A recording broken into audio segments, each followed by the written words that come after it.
sa kawayan ng yakan ng dalagdanan, bayambang ang balik na babungan, di utulad ng kaligtaan, agan galo, anatina, ayala, pinabimbayan yung man, ito yan.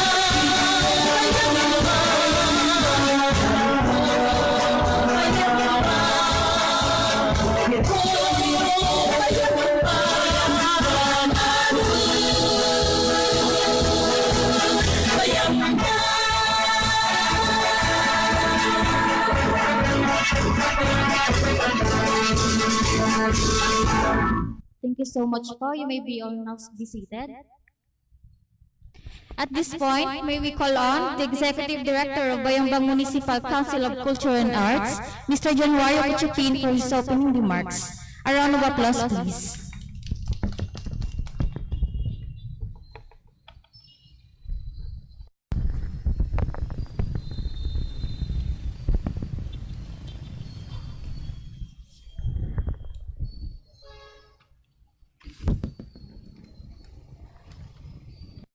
Sa ating pinagpipitaganan at minamahal na punong bayan, Gat Dr. Cesar Kikiambao, ganoon din sa kabiyak ng kanyang puso, Gat Madam Nina Jose Kiambao, sa tunay na malasakit at pagmamahal nila sa kanilang nasasakupan, sa bayang Bayambang ay di matatawaran at mapapasubalian. Sa mga sangguniang bayan na pinangungunahan ng Bese Alcalde, kagalang-galang Raul Sabangan, kasama ang mga sangguniang bayan Kagawad, special mention, Kagawad Amorihonyo, Kagawad Dingalanta, nandito ba sila? Wala?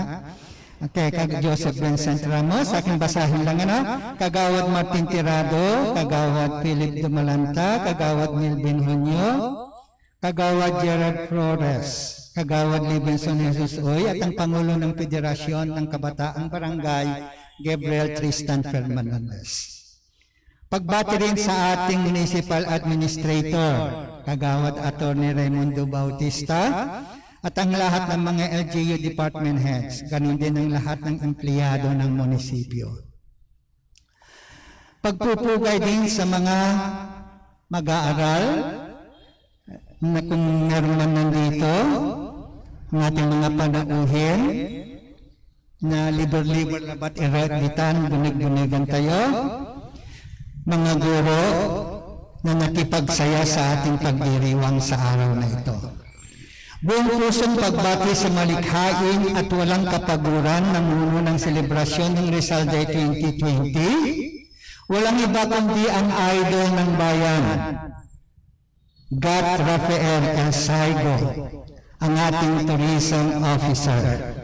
Katuwang niya siyempre ang maganda at matalino, Senior Tourism Officer, Madam Patricia F. Espino, at mga staff ng Tourism at Culture and the Arts Office. Pagbati rin sa ating magigiting na makabagong bayani ng Bayambang at ng bansang Pilipinas, ang ating mga kapulisan, ang ating mga frontliners. Hindi po natin dapat sila hindi bigyan ng pansin at matunog na palakpak, kundi dahil sa kanila, hindi mapayapa at ligtas ang bayang Bayambang. Maraming salamat sa inyo, mga public order puso, mga puso, at mga NDR na pinangungunahan ng ating magiting din na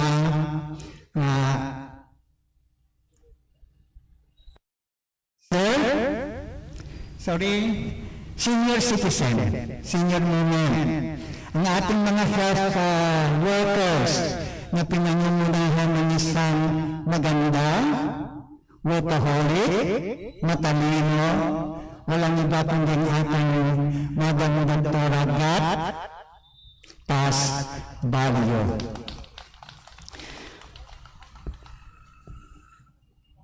Pagbati rin sa ating consultant sa Culture and the Arts, Madam Gloria Valenzuela, at mga iba't ibang matatalino.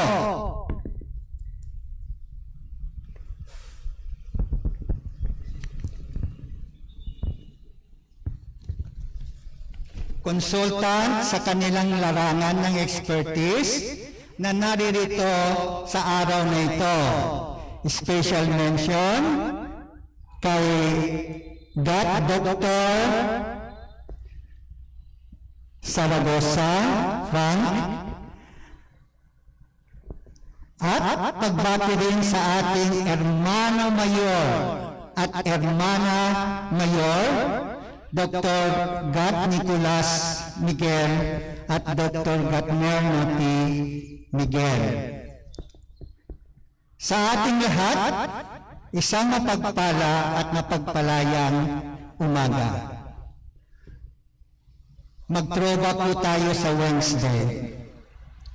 Taon-taon pinagdiriwang natin ang Rizal Day upang gunitain ang pagiging makabayan at martir ng ating pambansang bayani na si Dr. Jose P. Rizal, na binitay sa pamamagitan ng firing squad sa Bagong Bayan, ngayon ay Rizal Park, noong 1986. So, almost 125 years ba o 24 years? Ngayong taon ang ika-124 anibersaryo ng kanyang kamatayan. Magsisimula datong 7 o'clock ng umaga ang programa ng paggunita, nakapareha ng oras ng pagbaril sa kanya. Isinagawa ang unang pagdiriwang sa pagkamartir ni Rizal noong Disyembre 30, 1898, nang ipinakita at itayo ang kanyang unang monumento sa Dait, Camarines Norte.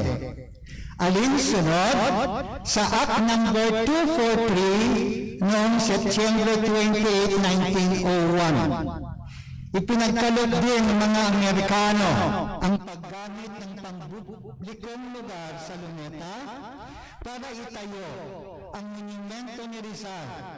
Ibinatas ng Philippine Commission ang Act No. 345 noong Pebrero 1, 1902 na nagdideklara sa Disyembre 30 ng bawat taon bilang araw ni Rizal.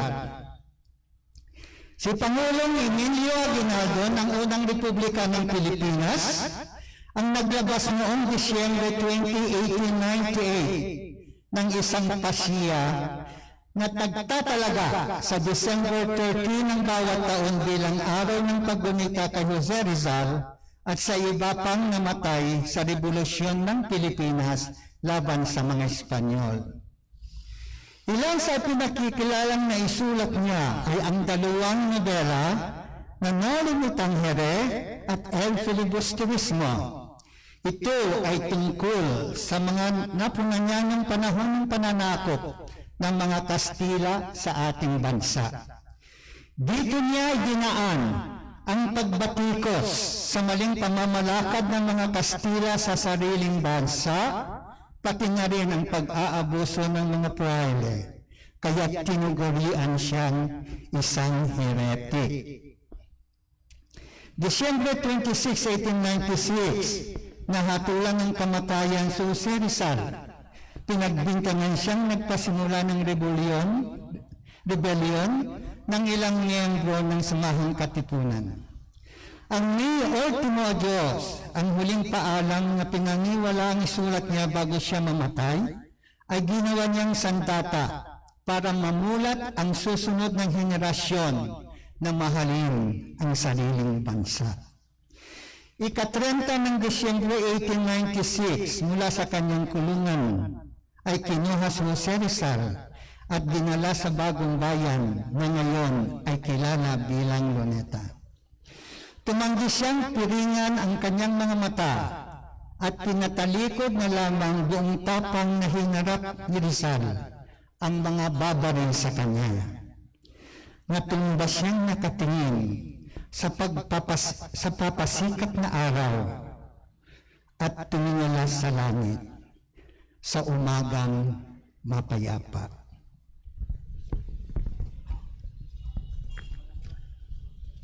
Kahit sa kanyang kamatayan, si Rizal ay nananalig pa rin na ang lahat ng kanyang simulan ay magkakaroon pa rin ng pag-asang makakamtan ang tunay na kalayaan at demokrasya mula sa mapang-aping mga dayuhan.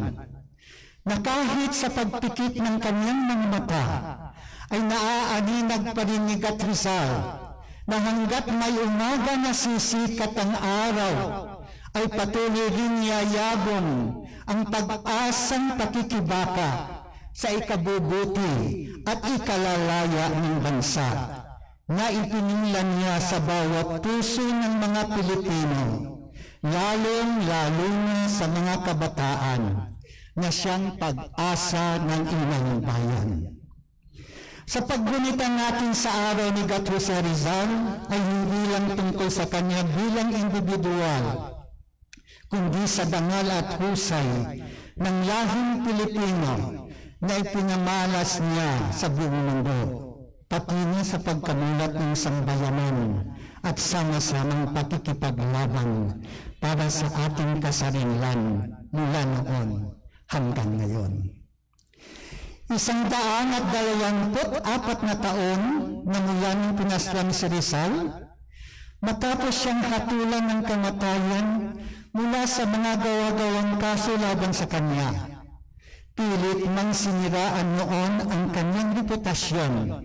Malinaw naman hanggang ngayon na patuloy na tinitingala ang kadakilaan ng paglaban niya para sa katotohanan at katarungan. Patunay ito, hinuhusgahan ng kasaysayan ang ating mga nagawa para sa kapwa't bansa. Mapapinuno man o karaniwang mamamayan, taningin po sana natin ang ating sarili bilang Pilipino.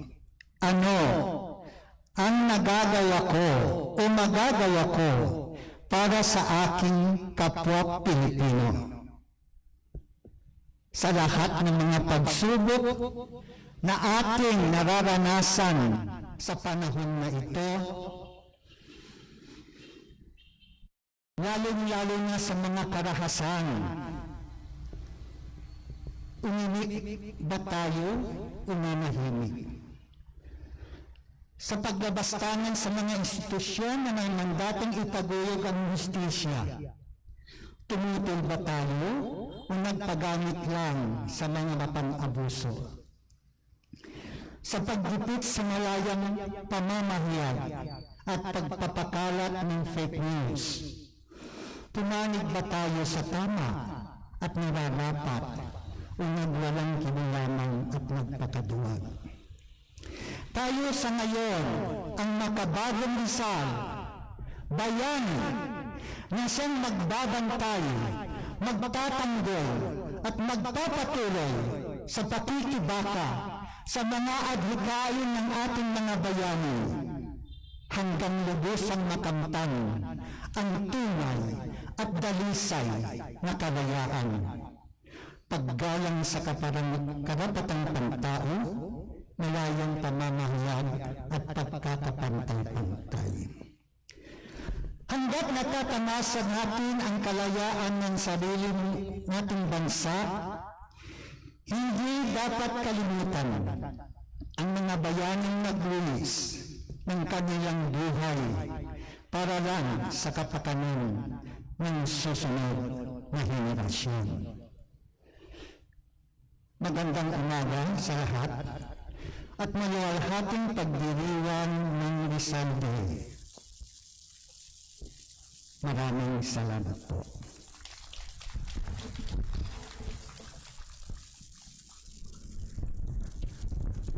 Thank you so much, Sir Kuchapin. To give his message, may we call on our very handsome Vice Mayor. Please welcome Honorable Raul Ramirez Sabangan.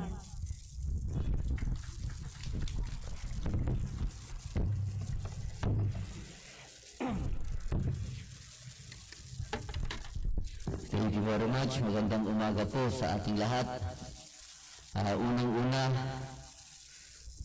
magandang kalang ko face mask ko ay ang ating pagbati sa isang tao na talagang nilaan ang kanyang oras, ang kanyang sariling pinaghirapan para maiangat ang bayan ng Bayambang at maging komportable ang pamumuhay ng ating mga kababayan.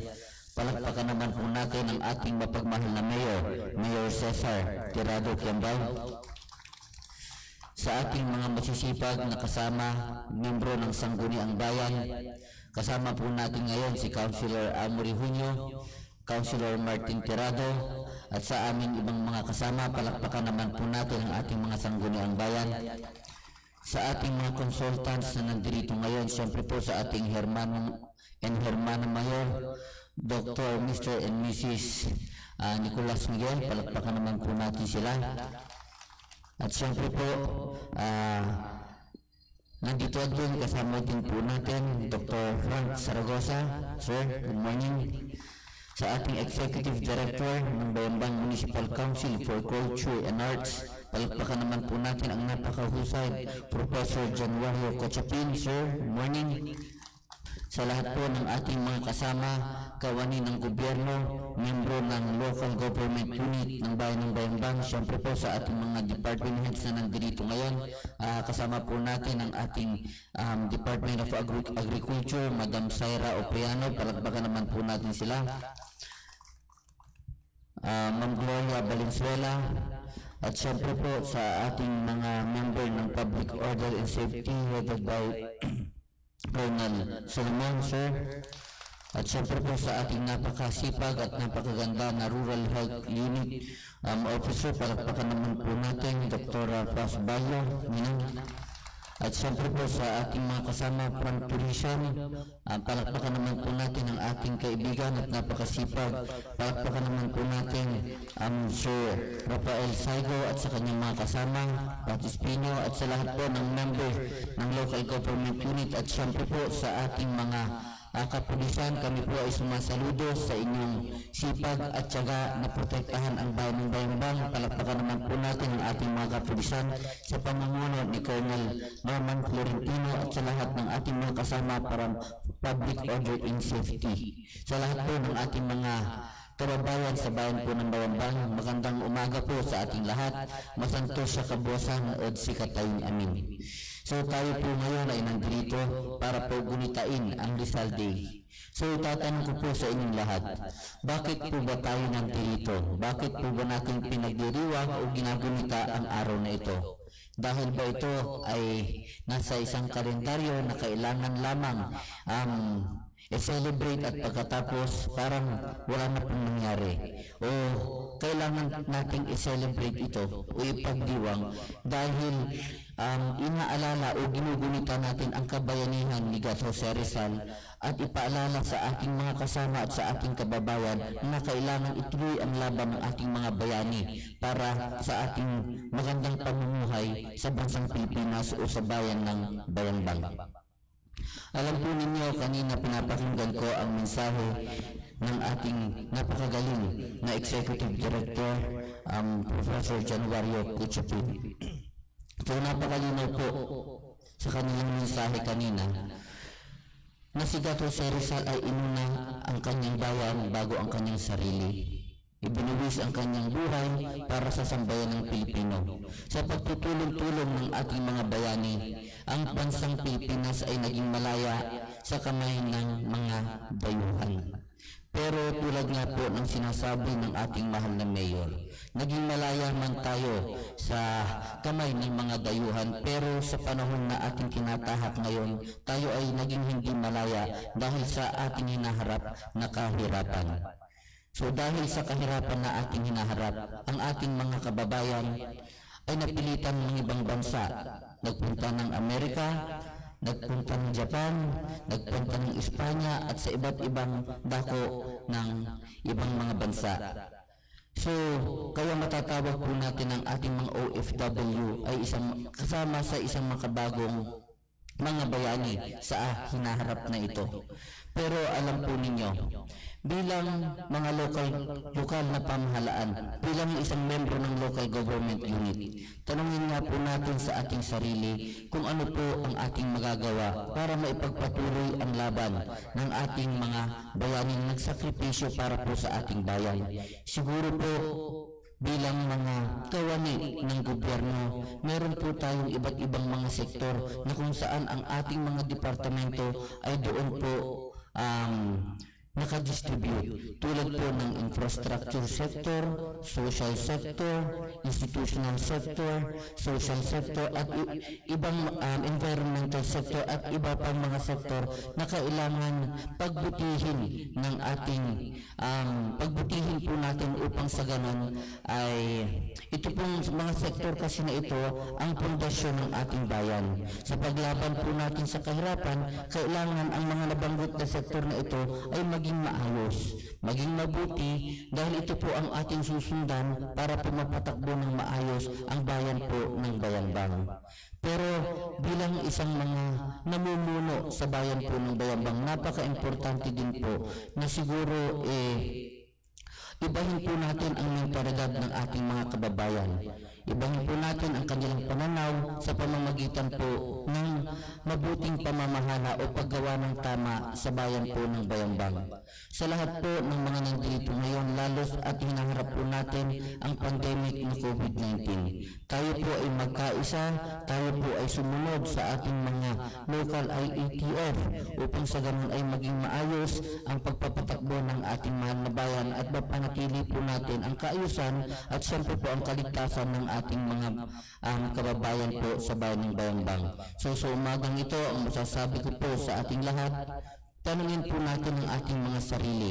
Paano nga ba tayo maging isang bayani sa ating panahon na hinaharap ngayon? So sa umagang ito, ako po ay nagpapasalamat sa pamumuno po ng ating mapagmahal na Mayor Cesar Cambao. Kami po ay nagpapasalamat sa lahat ng kawani ng gobyerno, sa lahat po ng mga ahensya na patuloy na nakikiisa, nagkakaisa upang sa ganun ay mapatakbo ang bayan ng Bayambang sa isang maayos na bayan. Maraming salamat po sa ating lahat.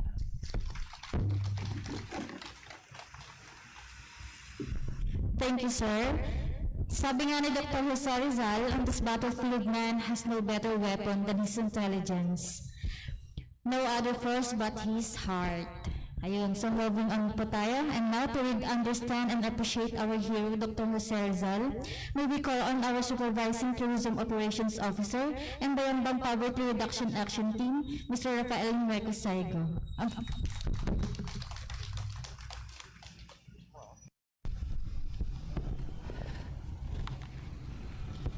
To our Municipal Mayor, joining us virtually via Facebook Live, Dr. Cesar Tirado Cambao, our very hard-working at lagi nating maaasahan na Municipal Vice Mayor, walang iba, si Vice Mayor Raul Arsabangan. Sir, mga members po ng Sangguniang Bayan, narito po si Councilor Martin Tirado II, narito rin po si Councilor Amory Junio, bigyan po natin sila ng masigabong palakpakan.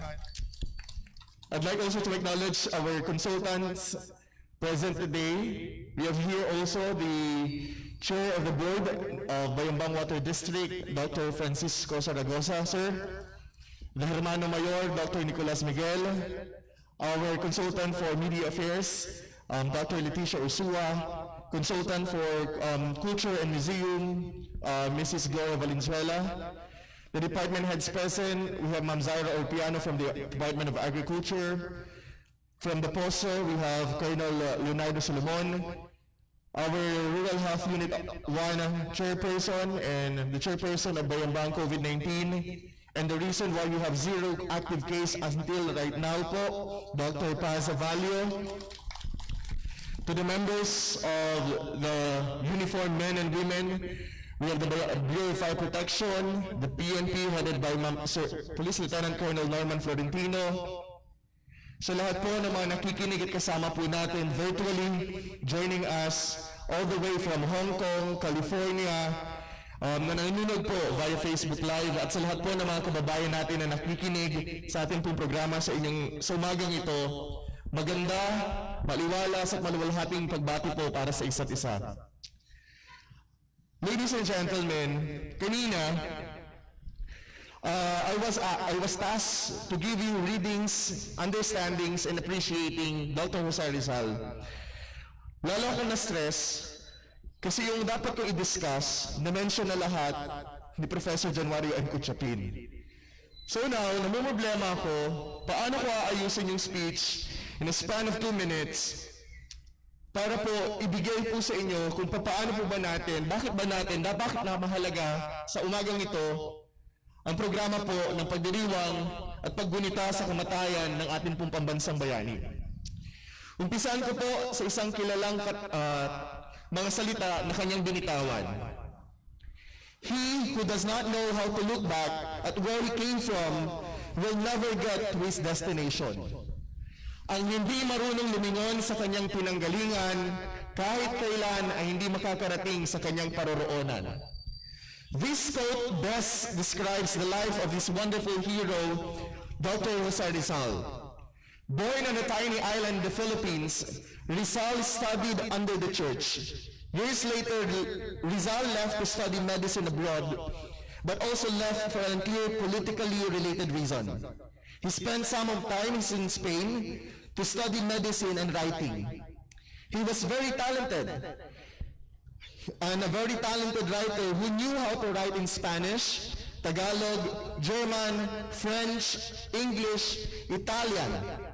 And he also had knowledge about Latin, Greek, and Hebrew. After Spain, he continued traveling to see the world treated each other.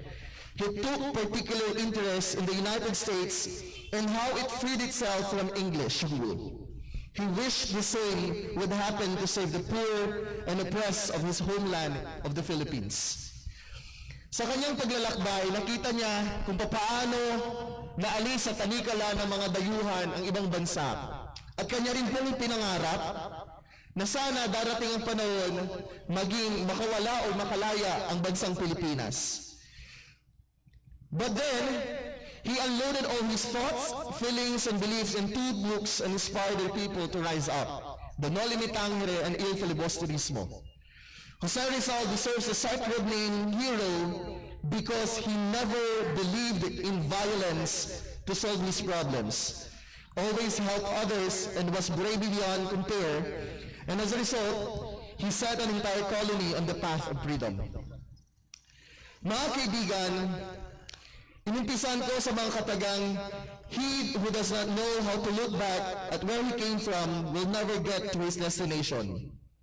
This quote ties in with the title because most Filipinos know what it means. But for those who don't, it is a public statement of Filipinos' pride for their country of being part of a Filipino driven to freedom by his own man. Pinoy pride was started by him. Mga kaibigan, saan man mapadpad sana ang bawat bayang-banggenyo, ay sana huwag nilang makalimutan ang kanilang pinanggalingan. Huwag sana nating makalimutan ang bayang ating sinilangan, ang bayan po ng Bayambang. We have to be proud that we are Bayambanggenyos. We have to be proud that we are Filipinos. We should be proud that we are part and we are the reason why we have this freedom because Dr. Jose Rizal fought it and the other heroes for us. Jose Rizal was determined to have his people free themselves through his words and writing instead of fighting. He always wise and looking forward as he led his people to independence. He stands by non-violence but knows it may sometimes be necessary, and his wise words are always well respected. Increasingly, Rizal warned of the separation and independence and alluded to the great law of history. The colonies eventually declared themselves independent. Rizal always wanted the best to others, always kept his ideals in mind, and his courage knew no bounds. Here the man again displays the bravery and defends his beliefs. But more than that, he defended his people as he asks, "Does Your Excellency know the spirit of the country? If you did, you would not say that I am a spirit twisted by German education.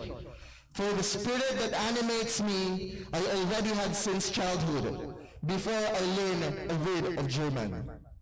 My spirit is twisted because I have been reared among injustices and abuses, whereas I saw been reared everywhere because since a child I have been many suffered stupidly and because I've also suffered." Ladies and gentlemen, his enemies in the government and church were operating behind the scenes, and he was convicted. The day before he was executed, he wrote to a friend, I'm innocent of the crime of the rebellion, so I'm going to die with a tranquil conscience. He wanted to change but never let it, he only showed them the way. He always tried to help his people in exile or abroad. He will always remember where he came from, for so he knew where he needed to go. He kept on helping and expanding his talents, never dwelling on what happened, but what can happen.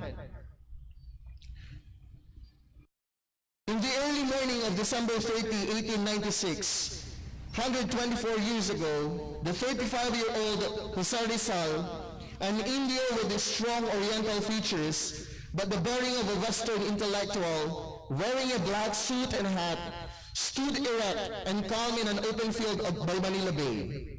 Ministering to him were two Jesuit priests. Wanting to be master of his own execution, he refused to kneel and be blindfolded. He asked the firing squad, but was forced by the officer in charge to turn his back. A military doctor took his pulse. It was strangely normal. At 7:03, the bark of bullets rent the air. Rizal fell, and so, virtually, did Spanish colonial rule. This man wrote 2 books, inspired the nation, expanded its talents to help those of his home, and now he looked into the face of death and fear said, "I have no regrets, and I'm not afraid." I hope these strong words of our national hero, Dr. Jose Rizal, will always etch in our minds and hearts that whatever happens, we could share our piece of our lives, to share our piece of ambitions and dreams, not only for ourselves, not only for our families, but for our country and for our municipality of Bayambang. Rizal does not belong only to our race. He belongs to humanity. I am confident that a greater and deeper understanding of his life and work will free him at last from perennial controversies to which we have unwittingly subjected his memory, and establish him in his final exalted place, not only in our history, but also in the history of all mankind. My dear friends, let us remember Rizal Day, not just a simple celebration commemorating the life of Dr. Jose Rizal, but let us celebrate this day that we, Bayambangueños, pledge our lives, ambitions, ideals, and dreams to our town, Bayambang.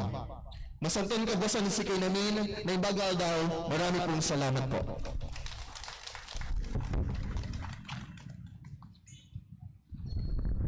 Thank you, Sir Taeng. For the closing remarks, may we call on our Senior Tourism Operations Officer, Ms. Patricia Marin Espino.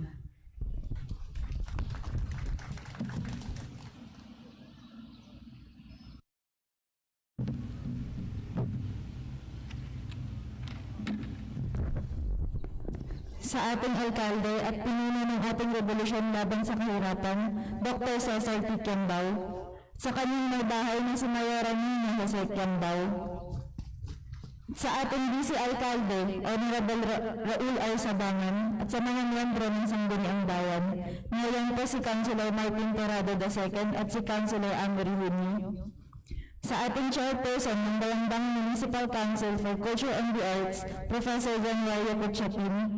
Sa ating Municipal Supervising Tourism Operations Officer, Ginoong Rafael L. Sargo.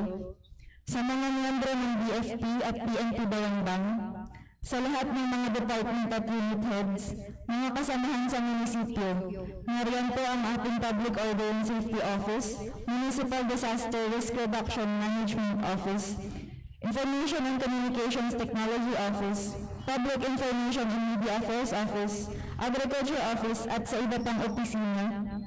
Sa mga municipal consultants, kasama si Dr. Frank Zaragoza, Ms. Gloria Valenzuela, Dr. Leticia Ursua, at ang ating Hermano Mayor, Dr. Nicolas Miguel. At sa lahat ng mga bisita ngayong araw na ito, isang makabuluhan at mapagpalayang umaga sa ating lahat. Sa taon-taon na pinagdiriwang natin ang Rizal Day, taon-taon ko rin tinatanong sa aking sarili, bakit araw ng kamatayan at hindi ang araw ng kapanganakan ng ating pambansang bayani ang inaalala? Lagi ko itong iniisip noon, hanggang sa napagtampo ko, na marahil ay kaya tuwing ika-30 ng Disyembre ang selebrasyon ng Rizal Day, ay dahil ang kamatayan ni Dr. Jose Rizal ang nagsilbing hudyat ng pagkabuhay ng apoy sa mga puso ng mga Pilipino para bawiin ang ating bayan mula sa kamay ng mga Espanyol. Dahil sa puot at bigati ay nagdasa ang ating mga kababayan at nagsimula ang labanan na siyang nagpalaya sa ating bansa. Nagkaroon ng revolusyon noon dahil pagod at galit na ang mga tao mula sa pangaapi ng mga Kastila. Ngayon, dito sa Bayambang ay nilunsad natin ang revolusyon laban sa kahirapan dahil katulad ng ating mga ninuno ay pagod na tayong masakal at magpaalipin sa isang napakalaking kalaban. Nandito tayo ngayon na inaalala ang kamatayan ng ating pambansang bayani para manatiling nag-aalab ang ating mga puso para sa kalayaan na ating pinakaaasam. Mga kababayan, hindi pa po tayo malaya at hindi tayo tuluyang magiging malaya hanggat mayroon pang suliranin kasing laki ng kahirapan sa ating bayan. Kung sa tingin natin ay malaya na tayo dahil tayo ay nakapagtapos ng pag-aaral, may maayos na trabaho at namumuhay ng komportable, sana alalahanin natin ang mga salitang ito. When you get these jobs that you have been so brilliantly trained for, just remember that your real job is that if you are free, you need to free somebody else. If you have some power, then your job is to empower somebody else. Hindi porke maayos na ang buhay natin ay hahayaan na natin maghirap ang mga tao sa paligid natin. Maganda ang pagiging independent, pero sana ay huwag tayong maging makasarili. Kung si Dr. Jose Rizal na nakapag-aral sa iba't ibang bansa ay nagawang bumalik sa kanyang lupang sinilangan at magsakripisyo ng kanyang sariling buhay upang maging instrumento ng revolusyon, siguro ay kakayanin rin natin gumawa ng mga maliliit na sakripisyo para sa ikakalaya ng ating mga kababayan. Katulad ni Rizal, tayo ay nagkakamali. Katulad ni Rizal, tayo ay may mga limitasyon. Pero gayon pa man, katulad niya ay kaya natin maging bayani. Ang sabi nga ni Elias kay Crisostomo Ibarra sa aklat ni Rizal na Limitang Hirap, mamamatay akong hindi man lang makikita ang inyong bukang liwayway sa aking bayan. Kayong mga makakakita, salubungin ninyo siya at huwag ninyong kalimutan ang mga taong nalugmok sa dilim ng gabi. Let us honor the memory and sacrifices of our national hero and all the heroes who came before us by being helpful and compassionate. Makipaglaban tayo sa revolusyon laban sa kahirapan, hindi lamang para sa ating mga sarili, kundi para sa bawat bayambang ganyo. Kung ngayon ay nakulong tayo ng pandemya at ng kahirapan, pero meron na tayong vaccine na panlaban sa COVID-19 at meron tayong Mayor Cesar T. Cambao at Vice Mayor Raul A. Sabangan na nangunguna sa atin patungo sa isang mas magandang kinabukasan. Magtulungan lamang tayo. Unahin natin ang kapakanan ng bayan kaysa sa ating mga sarili at nasisiguro namin na sa loob lamang ng ilang taon ay makakalaya rin tayo mula sa pandemya ito at mawawala rin ang kahirapan sa bayambang. Kung kinaya ng ating mga ninuno na mapaalis ang kalabang ng sinlaki at kasindangin ng mga Espanyol, kakayanin rin natin ng magtagumpay sa ating revolusyon at tuluyang masawata ang kahirapan sa ating bayan. Muli, magandang araw sa ating lahat at mula sa Municipal Tourism and Cultural Affairs Office, maraming salamat sa inyo. Mabuhay si Dat Jose Rizal, mabuhay ang Balong Bayambang.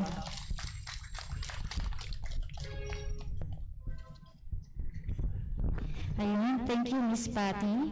Once again, I am April Grace Paca Estrada from Municipal Tourism and Cultural Affairs Office for today host. So ayun po, may I request everyone po na for photo op na lang po. Dito na lang po tayo sa gitna and social distancing na lang po. Wear face mask and face shield po. Thank you.